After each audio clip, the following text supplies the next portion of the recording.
Naam, lakini kwanza ni taarifa ya habari. Mimi ni Phyllis Mwate. Umoja wa Mataifa unasema takriban watoto 1000 wameuawa au kujeruhiwa huko Gaza tangu Israeli ilipoanzisha mashambulizi yake katika eneo hilo la Palestina wiki iliyopita. Shirika la Umoja wa Mataifa la kuhudumia watoto UNICEF linasema kwamba watoto 322 wamefariki kufuatia kusambaratika kwa mpango wa usitishwaji wa vita wa miezi miwili wiki iliyopita. Shirika hilo limenukuu takwimu zilizotolewa na Wizara ya Afya inayoendeshwa na Hamas na linasema kwamba zaidi ya watoto 600 wamejeruhiwa. Tangu kuanza kwa vita mwezi wa Oktoba mwaka 2023, UNICEF inakadiria kwamba zaidi ya watoto 10,015 wameuawa katika mzozo huo. Rais wa Urusi Vladimir Putin amewaita wanaume 1160 wenye umri wa kati ya miaka 18 hadi 30. Idadi inayotajwa kuwa kubwa zaidi ya walioandikishwa jeshini nchini Urusi tangu mwaka 2011, huku nchi hiyo ikipiga hatua ya kupanua ukubwa wa jeshi lake. Rais Putin alisema kwamba Urusi inapaswa kuongeza ukubwa wa jumla wa jeshi lake hadi karibu milioni 2.39 na idadi yake ya wanajeshi wanaofanya kazi hadi milioni 1.5. Imeelezewa kuwa wanajeshi hao wapya hawatatumwa kupigana nchini Ukraine kwa kile Urusi inachokita operesheni maalumu ya kijeshi. Ninathibitisha kwamba mnamo Machi 28 Wizara ya Mambo ya Nje ilipokea maandishi mapya ya kile kinachojulikana kama makubaliano ya madini kutoka kwa upande wa Marekani kupitia njia za kidiplomasia. Kama unavyojua, upande wa Ukraine ulikuwa tayari kusaini makubaliano ya mfumo uliotengenezwa hapo awali. Sasa tumepokea pendekezo la maendeleo na ipasavyo maandishi mapya ya makubaliano. Ninaweza pia kukuthibitishia kuwa tayari tumeanza mashauriano ya pande zote za makubaliano haya ya Marekani. Зараз ми отримали пропозицію на розвиток. Wafanyakazi wa kutoa huduma za dharura nchini Myanmar wamemwokoa mwanamke aliyekuwa amenaswa kwa saa 91 kufuatia tetemeko kubwa la ardhi lililotokea siku ya Ijumaa. Mwanamke huyo anayekisiwa kuwa wa miaka 60 alipatikana kwenye vifusi vya jengo lililoporomoka katika mji mkuu Naypyidaw. Serikali ya kijeshi ya Myanmar imesema zaidi ya watu 2700 wamethibitishwa kufariki kutokana na tetemeko hilo, lakini idadi halisi ya waliopoteza maisha inahofiwa kuwa kubwa zaidi. Wanahabari wa BBC ambao wamewasili katika jiji kubwa lililoathirika la Mandalay wanaripoti uharibifu mkubwa na idadi kubwa ya wakazi wako katika makazi duni mitaani. Na maelfu ya watu wameandamana katika mitaa ya miji kadhaa nchini Afrika Kusini huku wakitaka haki itendeke baada ya msichana wa miaka 7 kudaiwa kubakwa shuleni mwaka jana. Kesi hiyo ilipata umaarufu zaidi mwezi uliopita pale mamake alipoelezea kwa undani kile kilichotokea katika kipindi cha matangazo ya aina ya podcast na kuitaka mamlaka kuchukua hatua. Hakuna aliyekamatwa hadi sasa, lakini waziri wa polisi wa Afrika Kusini amesema kwamba washukiwa 3 wametambuliwa, wakiwemo wafanyikazi wa shule hiyo katika jimbo la Eastern Cape. Hii ni BBC. Taarifa ya habari za dunia imesomwa na Phyllis Mwate. Matangazo ya Dira ya Dunia yanasikika kupitia FM nchini Tanzania ya Tegi Sikio kupitia Radio 1 CGFM na Bomba FM. Nchini Kenya ni Gulf Radio, Nyota FM na Milele FM. Huko Uganda ya Tegi Sikio kupitia Radio Paidha, Radio Kitara na Radio Lira. Ukiwa DRC yanapatikana kupitia Radio Muungano Beni. Yako pia kwenye tovuti yetu bbcswahili.com na kwenye ukurasa wetu wa Facebook BBC Swahili, ambako hapo msikilizaji una fursa ya kutuachia maoni yako. Bila shaka tukipata nafasi katika matangazo haya leo jioni tutayasoma bila shaka. Niko mie hapa studioni Karo Robi na mwenzangu Sarafina Robi. Karibu. Asante Karo. Tukianza msikilizaji, ni kuwa Umoja wa Mataifa umesema takriban watoto 1000 wameuawa au kujeruhiwa katika ukanda wa Gaza tangu Israel kuanzisha tena mashambulizi katika ukanda huo wiki iliyopita. Shirika linaloshughulikia watoto la UNICEF limesema kwa jumla tangu vita vya Gaza kuzuka mwezi Oktoba mwaka 2023, zaidi ya watoto 15,000 wa Kipalestina wameuawa katika mzozo huu. Phyllis Mwate na taarifa zaidi. Hayo yakijiri, jeshi la Israel limejaribu kutetea hatua zake huko Gaza wiki moja iliyopita, wakati wanajeshi wake walishambulia msafara wa magari na kuwaua wahudumu 15, wafanyikazi wa ulinzi wa raia na mfanyikazi wa shirika la Umoja wa Mataifa. Hapo awali Umoja wa Mataifa ulieleza kughadhabishwa kwake na shambulizi hilo na kusema kwamba wanajeshi hao walifyatua risasi maksudi na bila kujali kuwa lilikuwa gari la wagonjwa lililowekwa nembo kulitofautisha na magari mengine, na kisha kuiacha miili hiyo kwenye makaburi yenye kina kifupi hapo karibu. Akizungumza katika kikao kilichofanyika mjini Jerusalem, waziri wa mambo ya nje wa Israel Gideon Saar amesisitiza kuwa wanajeshi hao waliwaangamiza magaidi wapiganaji. The IDF did not randomly attack an ambulance. Last Sunday several IDF haikushambulia gari la kubebea wagonjwa kiholela. Jumapili iliyopita magari kadha ambayo hayakuwa na uratibu yalitambuliwa yakielekea kwa askari wa IDF bila taa au ishara za dharura. Wanajeshi wa IDF walifyatua risasi kwa magari yanayoshukiwa. Kufuatia tathmini ya awali, ilibainika kuwa vikosi hivyo vilimuondoa gaidi wa Hamas Muhammad Amin Ibrahim Shubaki ambaye alihusika kwenye shambulizi la Oktoba pamoja na magaidi wengine 8 wa kundi la Hamas. Along with 8 other terrorists from Hamas and the Islamic Jihad. Marekani nayo imesema inatarajia pande zote huko Gaza kufuata sheria za kimataifa za kibinadamu kufuatia mauaji yaliyofanywa na vikosi vya Israel. Akizungumza katika mkutano na waandishi wa habari mjini Washington, msemaji wa Wizara ya Mambo ya Nje Tammy Bruce amesema kwamba lawama ni dhidi ya kundi la Hamas. Every single thing that is happening. Kila kitu kinachotokea huko Gaza kinatokea kwa sababu ya Hamas. Kila tukio, yote haya yanaweza kukoma kwa muda mfupi kama Hamas itawarudisha mateka wote na miili ya mateka ambayo bado wanaishikilia na watakapoweka chini silaha zao. Hili ni swala moja ambalo linaweza kuzuia matukio haya kwa kila upande na kwa muda mfupi, na hilo ni juu ya Hamas. And that is Hamas. Naye mkuu wa misaada wa Umoja wa Mataifa Tom Fletcher amesema kwamba wanajeshi wa Israel waliwaua madaktari walipokuwa wakijaribu kuokoa maisha. Alisema miili yao iliyopatikana kwenye makaburi yenye kina kifupi karibu na magari yao ya kubeba wagonjwa na magari yao yaliyoharibika ni jambo la kusikitisha. Phyllis Mwate, BBC. Tukiwa tumesalia katika kanda hiyo ya Mashariki ya Kati, jeshi la Israeli limeshambulia mji mkuu wa Lebanon, Beirut, kwa mara ya pili wiki hii, likiwaua takriban watu 4 huku likitishia makubaliano ya kusitisha vita walivyofikia na kundi la Hezbollah miezi 4 iliyopita. Shambulizi la kusini mwa Beirut katika jimbo la Dahie mapema hii leo limetokea bila onyo kulingana na walioshuhudia. Ahmed Abubakar anakuarifu zaidi. Wizara ya afya nchini Lebanon imethibitisha vifo vya watu 4 na wengine 7 ambao walijeruhiwa kusini mwa mji wa Beirut baada ya shambulio la anga lililotekelezwa na Israel. Jeshi la Israel lilisema lilikuwa linalenga mpiganaji mmoja wa kundi la Hezbollah ambaye aliwasaidia Hamas kuwashambulia raia wa Israel. Hii ni operesheni ya pili kutekelezwa na Israel mjini Beirut katika siku za hivi karibuni baada ya kundi la Hezbollah na Israel kuwafikia makubaliano ya kusitisha mapigano mwezi Novemba mwaka uliopita. Wakazi hawa wa Beirut walielezea walioshuhudia wakati wa shambulizi hilo. Mke wangu, wajukuu wangu na mimi mwenyewe tulikuwa tunalala, tukaamka tukidhani jengo limeanguka, kwani karibu nusu ya jengo hilo lilikuwa limeharibiwa. Tulisikia tu shambulio hilo na tukaanza kukimbia. Hatungeweza kushuka chini na kutoka nje kwani vumbi ilikuwa imefunika kila sehemu. Nilikuwa naenda msalani kujisaidia, nikapata mtu huko. Wakati nilikuwa naenda katika chumba kingine, nikaona mwangaza ambao ulifuatwa na sauti kubwa. Kuangalia familia yangu, walikuwa wanapiga nduru. Nilijaribu kuwatuliza ila tulifunikwa na vumbi. Hatungeweza kuona chochote.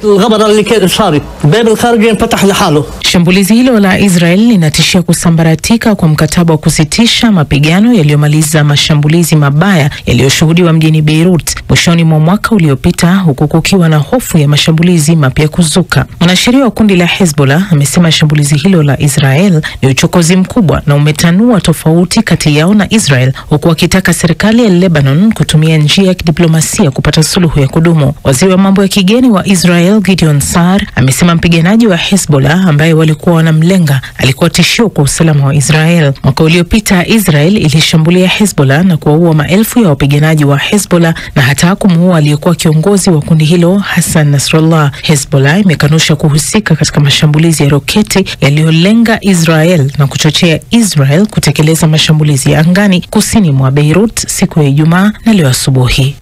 Naam, shukran Hamida. Tukiendelea ni kwa utawala wa kijeshi wa Myanmar umesema idadi ya watu waliofariki dunia kutokana na tetemeko la ardhi sasa imefikia 2700. Maeneo mengi yaliyoathirika bado hayawezi kufikiwa, huku idadi ya watu waliofariki dunia ikikisiwa kuwa kubwa zaidi. Beldin Waliaula na taarifa zaidi. Wafanyakazi wa dharura nchini Myanmar wamemwokoa mwanamke aliyekuwa amezuiliwa kwa saa 91 baada ya tetemeko la ardhi lililotokea nchini humo siku ya Ijumaa katika mji mkuu wa Naypyidaw. Taifa hilo pia liliadhimisha kimya cha dakika moja kama ishara ya kukumbuka waliofariki. Akizungumza katika mji mkuu wa Myanmar, Naypyidaw, kiongozi wa kijeshi wa taifa hilo Min Aung Hlaing alilaumu ujenzi mbaya ambao umechangia maafa kwa mengi. Wakati nilipozuru maeneo yaliyoathirika, niliona makosa ya kihandisi katika ujenzi. Majengo mengi yalijengwa kwa njia duni kwa kutumia vifaa vya bei rahisi. Majengo hayo yalijengwa bila kujali iwapo yanaweza kustahimili tetemeko la ardhi. Hasara imekuwa kubwa sana. Kanda za video kutoka sehemu tofauti nchini Myanmar zinaonyesha kuwa hakuna juhudi za uokoaji zinazoendelea katika maeneo yaliyoathirika na tetemeko la ardhi. Akizungumza na BBC, Tom Andrews, afisa kutetea haki za kibinadamu katika ofisi ya Umoja wa Mataifa nchini Myanmar, amesema serikali ya kijeshi taifa hilo au serikali ya kijunta haijakuwa ikiipa kipaumbele maslahi ya raia wake. Moja ya shida kubwa tulionayo hapa ni kwamba kila mtu anafaa kuhusika hapa, lakini badala ya kuzingatia shughuli ya kuokoa maisha, serikali ya kijeshi imekuwa ikichangia kupotea kwa maisha ya wengi. Mashambulizi bado yanaendelea. Bado napokea ripoti kuwa misaada ya kibinadamu imezuiliwa kufika maeneo fulani. Bado kuna ripoti ya watu kuzuiliwa. Bado tuko na janga kubwa na uharibifu mkubwa hapa Myanmar.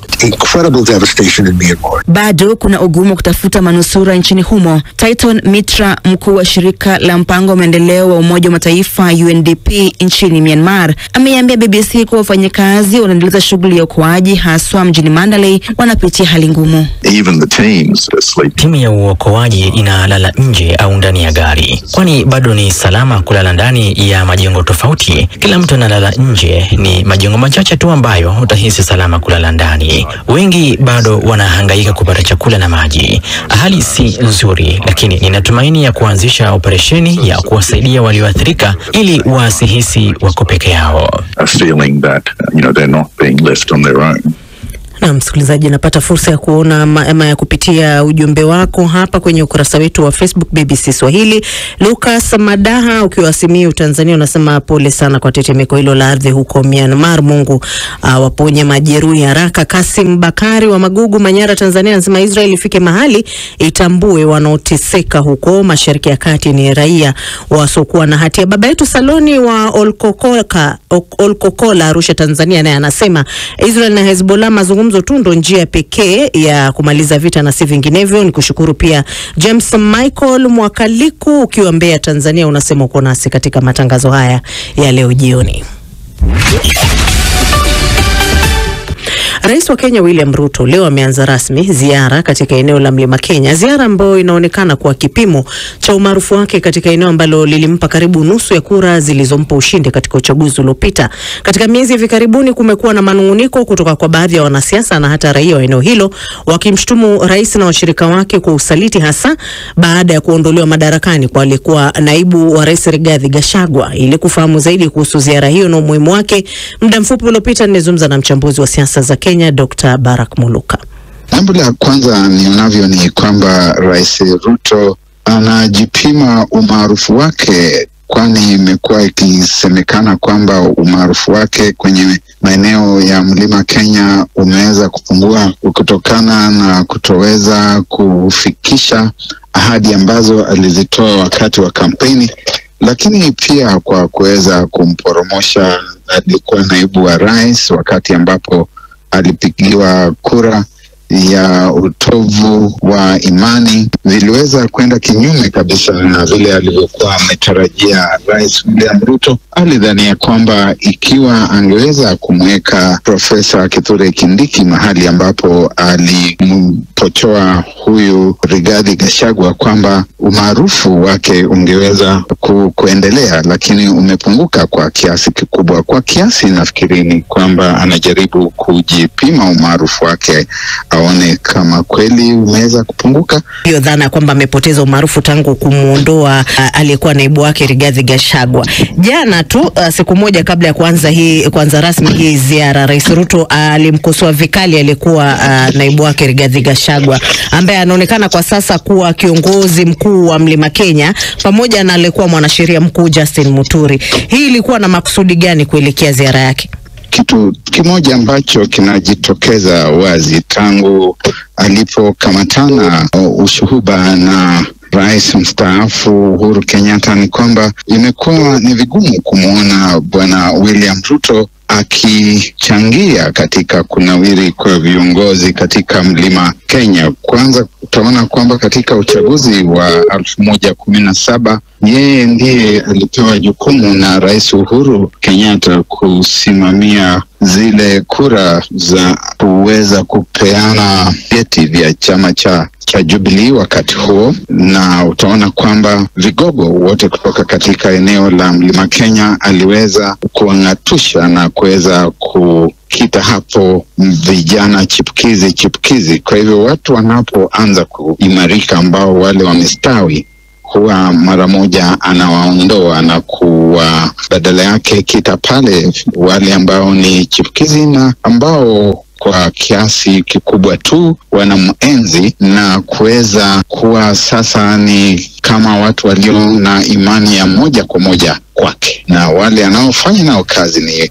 watu chipukizi. Hata huyu Ndindi Nyoro ambaye amekuwa ni mojawapo wa vinara wa UDA katika bunge la kitaifa, alikuwa ameanza kupata umaarufu katika eneo la Mlima Kenya, naye pia ameweza kupigwa kumbo na kwa sasa yuko pembeni. Naam, pengine ueleze kwa nini eneo hili la Mlima Kenya ni muhimu, sio tu kwa Rais Ruto na washirika wake, lakini pia kwa wanasiasa wengine walio na azma ya kuwa pengine viongozi wa nchini Kenya. Eneo la Mlima Kenya limeweza kushiriki katika siasa za taifa la Kenya tangu enzi za ukoloni, likiwa katika mstari wa mbele katika vita vya ukombozi dhidi ya mkoloni. Viongozi wakatoka huko maarufu, mzee Jomo Kenyatta alikuwa na wa huko, na kisha baadaye viongozi wengineo katika upeo wa kitaifa wametoka huko. Na mbali na hayo, utaona kwamba ni eneo ambalo lina wingi sana wa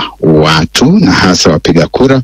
Ukiangalia katika idadi ya raia wa taifa la Kenya, eneo la Mlima Kenya linachangia zaidi ya 30%, na pia vivyo hivyo katika ule upigaji kura. Ukilenga moja kwa moja kumwangalia Rais William Ruto, utaona kwamba katika kura za mwaka wa 22 aliweza kuzoa kura zisizopungua milioni 3.5 kutoka katika eneo la Mlima Kenya, zikiwa ni mojawapo katika vitengo vya taifa nzima ambapo alizoa kura milioni 7.1. Kwa hivyo zaidi ya nusu ya kura ambazo alizizoa zaonekana zilitoka katika hilo eneo. Kwa hivyo ni eneo muhimu sana ambalo mtu yeyote anaye uchu wa kuwa rais hawezi kulichukulia vivi hivi. Dr. Muluka, kuna wanaohisi kuwa hizi ziara za Rais Ruto katika maeneo yanaonekana kuwa ya ati likija swala la ushawishi wa wapiga kura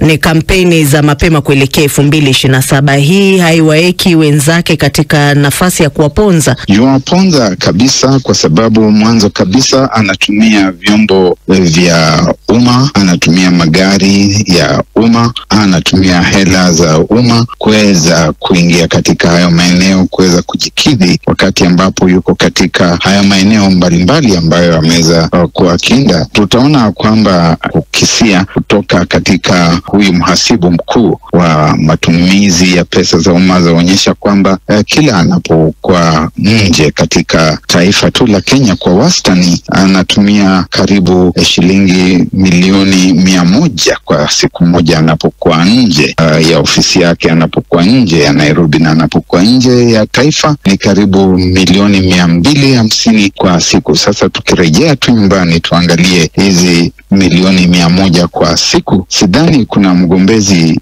yeyote au yeyote yule ambaye anamezea mate wadhifa wa urais anaweza kuwa na hela kama hizo, na yeye tayari akashang'atuka. Na huyo ni mchambuzi wa siasa Kenya Dr. Barak Muluka akielezea zaidi kuhusiana na ziara ya Rais Dr. William Ruto katika eneo la Mlima Kenya, ambapo alikuwa akizungumza na mwenzangu Karo Robi.